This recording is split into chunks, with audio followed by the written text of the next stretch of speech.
chamada em espera.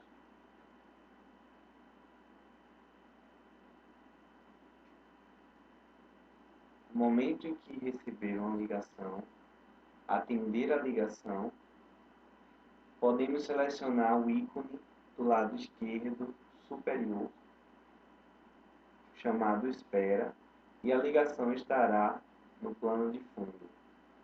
Após isso, podemos navegar dentre as funcionalidades do aparelho.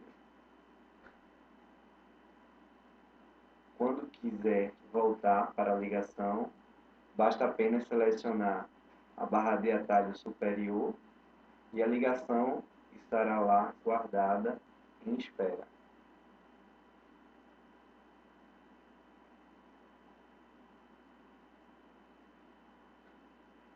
No ícone superior esquerdo, podemos retomar a ligação